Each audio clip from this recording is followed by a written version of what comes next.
What's up mga kumari kong tigang? Ito ang YouTube channel ng mga taong mahilig gumawa ng mga pampaswerte, mahilig magpabuenas, at talaga namang positibong positibo. It's me, Rico Mori, and welcome back to my channel 2025! Nako, kasi ngayon nga po mga kumari kong tigang ay pumasok na officially ang taon ng 2025. At yun na nga po, ito pong taon na ito, isa naman pong taon ng pakikibaka at pakikipagsapalaran tungo po sa ating mga minimit-himithing mga biyaya ng buhay at kaswertihan.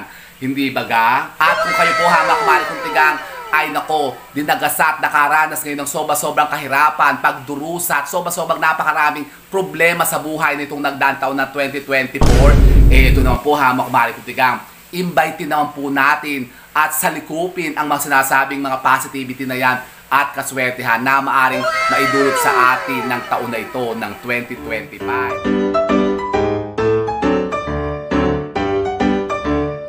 At yun na nga, diba sabi ko nga sa inyo, yung tayo po pumasok sa bagong taon na ito, dapat nga po yung nag-prepare po tayo. Baka naman kayo na hindi nyo nga ginawa yan, yung mga pag-prepare na ginawa po natin. Pues, kung halimbawa po kayo po mga kumari kong tigang ay nakaligtaan yung gawin yan, nako, ang titigas naman kasi ng mga ulo ninyo Naku, halimbawa kayo po mga kumari kong tigang ay hindi man lamang nakapag-declutter dyan o tanggal ng mas nasabing mga kamalasan na yan sa bahay po ninyo. Ngayon po may pagkakataon pa naman po tayo mga kumari kong tigang kasi ngayon po ay papasok pa po tayo sa pagsalubong naman po natin ng Chinese New Year. Yan po yung mangyayari po mga kumari kong tigang ngayon pong January 29. Bali na po yung pinakaumpisa po, officially po naman po ng pagpasok po ng Year of the Wooden Snake mga kumari kong tigang. Ngayon po sa lunar calendar of the year naman po ng mga Chinese communities natin. Pero yun na nga po mga kumari kong tigang, technically po, ngayon po officially po ay 2025 na. Sa calendar po naman natin yan.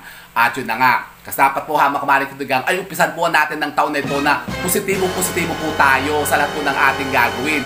Lalong-lalo na po sa ating mga tahanan. Nako, kaya sinasabi ko nga sa inyo, yung mga sinasabing mga negativities na nandiyan pa sa mga bahay po ninyo ay dapat pagtatanggalin nyo na yan.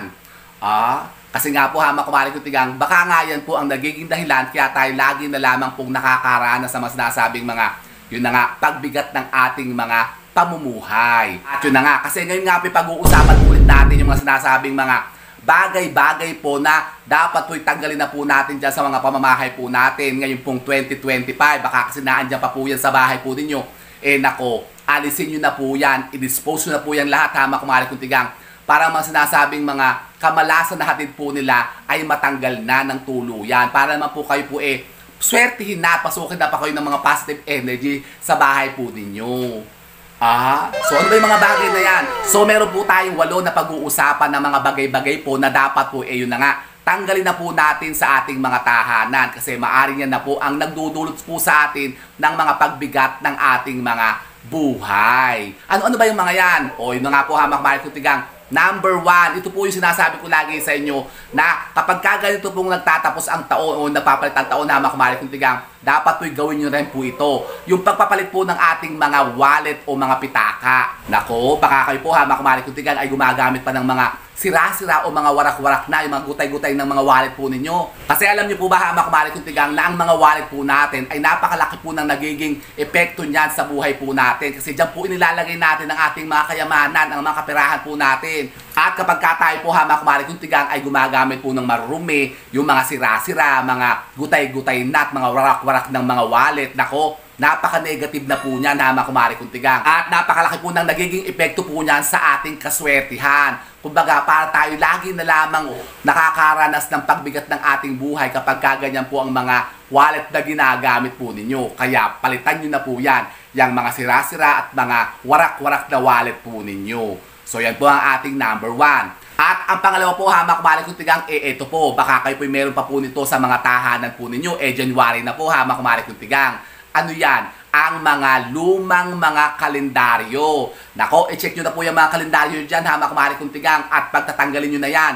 Samsamin nyo na po yung mga lumang kalendaryo po na nakasabit pa sa bahay po ninyo at palitan nyo na po yun ng mga bago kasi yan pong mga lumang kalendaryo, nako, negative na rin po ang idudulot yan kapag kaya po ay naabatan pa ng bagong taon at yan po'y nako tumagal pa dyan ng 1 buwan. Opo ha mga kumari kung tigang, baka abutin na kayo ng February, mga kalendaryo nyo po dyan, December pa. Kaya i-check nyo po yan ha mga kumari kung tigang. Gawin nyo po yan ang pagpapalit po ng mga bagong kalendaryo po sa mga tahanan po ninyo. So yun po ang ating number 2. At ang pangatlo po ha mga kumari kung tigang, baka kayo po meron pa nito dyan sa mga tahanan po ninyo. Ano yan? Ang mga pinaglumaan at pinagliitan nyo na pong mga sapatos ha mga kumari kung tigang. Naku, negative na rin po yan. Kasi alam nyo po ba mga kumari kung tigang, yung mga pinaglumaan nyo na pong mga sapatos o yung mga sapatos na hindi nyo na po ginagamit ng napakatagal na panahon, negative na po ang ini-imbibe po niyan. Kasi yan po ang nagkaka-attack po ng mga stagnant energy.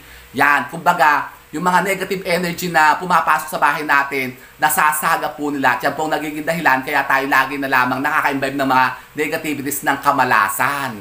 Yan. Kaya lagi tayong minamalas sa mga kumari kung tigang, baka yung mga luma yung sapatos dyan, nakaparada pa dyan sa mga shurak ninyo. Tapos hindi yung mga ginagamit, inaagiwan na. Yung kumbagay parang cluttered na lang yan ha, mga kumari kung tigang. Nako, kung halimbawa hindi nyo na po ginagamit yung mga lumang sapatos po ninyo, ipamigay nyo na lang po yan para mapakinabangan pa ng iba o itapon nyo na po kung sira-sira na. Naku, baka kayo po nag-aarimuhunan pa ha, mga kumari kung tigang, malas na po yan. So yun po ang ating pangatlo ha, mga kumari kung tigang, ang mga lumang sapatos. Pang-apat po ha, mga kumari kung tigang, ganun din po ang mga luma po ninyo pong mga damit na hindi nyo na po ginamit ng mga 3 taon pataas. Nako, Mariosep. May mga damit pang ganyan.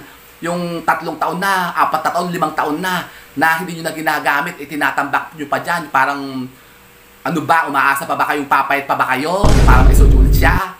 Negative na po yun. Ayan naman yung tawa natin na mga kumari kong tigang.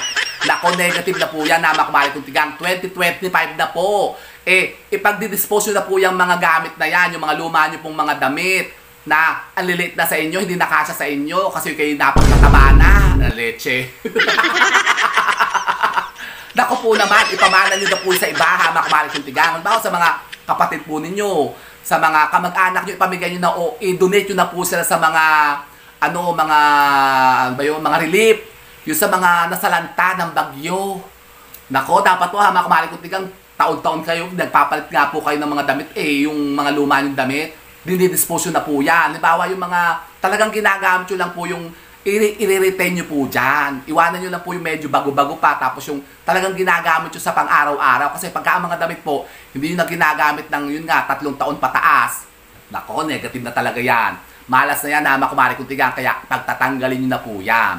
Ang pang-5 po ha, mga kumari kong tigang, baka kayo po meron pa rin po nito. Yung mga pinaglumaan nyo pong mga linens. Yan, ano ba yung mga linens na yan? Ba yung mga kobrekama, yung mga kumot-kumot, yung mga kulambo, mga punda-punda ng unan. Nako, pinapalitan din po yan ha, mga kumari kong tigang, lalong-lalo na po kung halimbawa kayo po meron pa ng mga linens na ginamit pa po ng mga anak po ninyo, ng mga bata pa sila. Baka mga binatat nilaga ng mga anak nyo, yung mga linens na mga ginamit lang ng mga baby pa sila, andyan pa. Negative na rin po yan. Stagnant energy na po yan ha, mga kumari kong tigang, kaya dapat i-dispose na po yan. Ang isa pa po ha, mga kumari kong tigang, yung pong mga empty pots at mga dead plants. Baka kayo po meron pa dyan sa mga bakuran po ninyo, yung mga pasubagang walang laman, yung mga nangamatay na yung mga halaman. Nako, negative na rin po ang ini-imbibe niyan ha, mga kumari kong tigang. Halimbawa kayo po may mga paso dyan na walang laman, diba? Namatay na yung mga tanim nila. Palitan nyo po sila ng bago, tamnan nyo silang bagong halaman. Bawang tanim na lang kayo ng mga okra, sili, ganyan, kamatis. Nako, di may mapipitas pa kayo. Tapos yung po mga halaman po niyo, check nyo po lagi yung mga dahon-dahon kasi alam nyo po yung mga dead plants, ang inibay po niyan, negative. Halimbawa yung mga tuyo-tuyong dahon, meron kayong mga halaman sa loob ng bahay, indoor plants. Lagi nyo pong tatanggalin agad-agad ha, mga kumari kong tigang, yung mga natutuyong dahon, yung mga naninilaw na. Kasi yan po ang nakaka-create po ng mga stagnant energy at mga negative energy nga po na nagbibigay sa atin ng paghihirap baga, yung mga misfortune sa buhay, dumadating sa atin kapag yung mga halaman natin ganyan, inamamatay. Ang isa pa po ha, mga kumari kong tigang, ay ang mga expired na mga gamot o yung mga expired medicines. Diba sabi ko nga sa inyo noon, ako nga po nag-declutter dito ng aking medicine cabinet. Napakarami ko pong nakuhang mga expired medicines. Sama kumari ko tigang yung mga panahon pa ng COVID-19, yung pandemic. Naandun pa pala sa cabinet ko, sa medicine cabinet. negative na po yun ha mga kumari kuntigang, kasi yun nga po, ang mga expired na medicine natin na na-imbak dyan sa mga tahanan natin, yan po naman ang nakaka-invite naman po ng mga sakit. Yan, kaya tayo lagi nila parang ang bigat-bigat ng pakiramdam natin sa bahay natin, kasi meron tayong mga lumang mga gamot dyan na ginamit natin nung araw, at saka baka mamaya yung mga gamot na yan, ginamit pa ng mga taong namatay na kinamatayan na nila, hamak mari kuntigang, itinatago nyo pa dyan. Ako, dinisin nyo na po yan. Kaya mag-declutter na po kayo, hamak mari kuntigang, ng mga medicine cabinet po ninyo. Tanggalin na po yung mga luma at mga expired nyo na pong mga gamot dyan. At ang sa pa po, hamak mari kuntigang, ay ang mga sira-sirang mga kagamitan po ninyo sa bahay po ninyo. Di ba sabi ko nga sa inyo, bago po nagbagong taon, dapat po nag-declutter na po kayo ng mga sira-sirang mga kagamitan nyo po dyan. Yung mga appliances po ninyo, baka kayo po meron pang mga mga sira-sirang mga airpot, mga rice cooker, mga microwave na hindi na umaanda, tapos naandyan pa, tinatago nyo pa. Tapos meron kayong mga muebles na mga pilay-pilay na, mga umuuga-uga ng mga silya, ganyan. Tungkab-tungkab na dyan, mga basag-basag na yung mga salamin.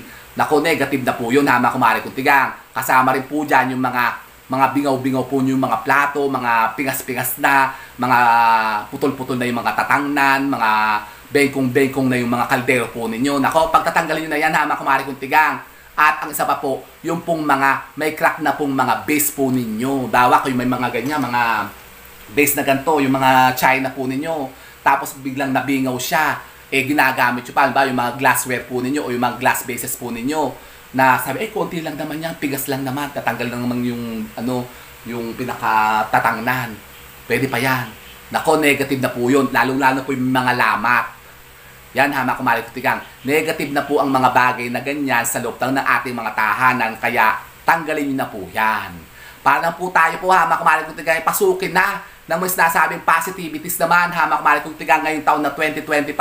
At yun na nga, pwede nyo pa pong gawin yan, hamak kumari kuntigang, hanggang sa January 29 para sa pagsalubong naman po natin sa Chinese New Year. Nako, mahaba-haba pa yung preparation natin, hamak kumari kuntigang, sa pagpasok naman po ng Year of the Wood Snake, hamak kumari kuntigang. So yun po, hamak kumari kuntigang, kaya gawin nyo na po yan. I-check nyo na po yung mga tahanan po ninyo at pagtatanggalin nyo po yung mga sinasabing mga sira-sirang bagay na yan na maaari nga pong nagiging dahilan. Kaya po kayo po nakakaabat pa rin ng mga sinasabing mga negativities po sa buhay po ninyo. Tanggalin na po natin sila, hamak kumari kuntigang, para po tayo swertihin na ngayon pong taon na ito ng 2025.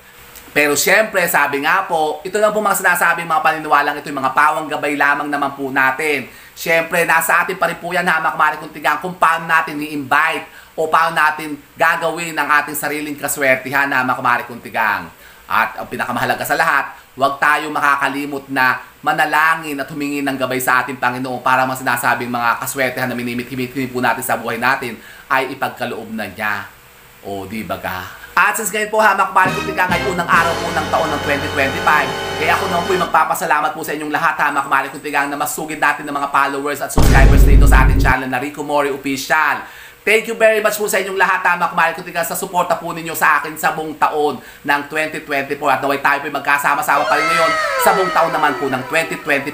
At ngayon po, hamak kumari kuntigang, ako po ay mag-shoutout na naman kasi medyo matagal-tagal na po tayo hindi nakapagpa-shoutout. Kaya, shoutout kay Miss Mary Grace Santos at kay Miss Mayet Ocampo.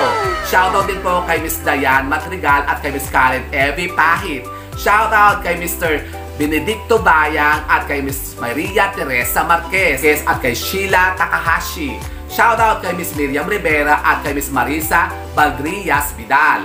Shoutout din po kay Miss Perla Tolete Bonepe at kay Miss Ledwina Senyo Inglesa. Shoutout kay Miss Mila Nimpa at kay Miss Elena Espiridion. Shoutout din po kay Mr. Jeffrey Salvador at kay Miss Lizelle Alejandro. At shoutout ko rin po si Miss It Bernardo at si Miss Milari Caprente. And so with that, mga kumari kuntigang, keep safe and God bless. Thank you for watching. And don't forget to subscribe my channel. I know you like it. And don't forget to brush your teeth. Diba lagi ko sinasabi sa inyo, hamak kumari kuntigang, 4 na taon na, lagi kayo magsisipin nyo po ng ngipin po nyo para lagi po kayong fresh. Diba ga? Happy New Year, mga kumari kuntigang!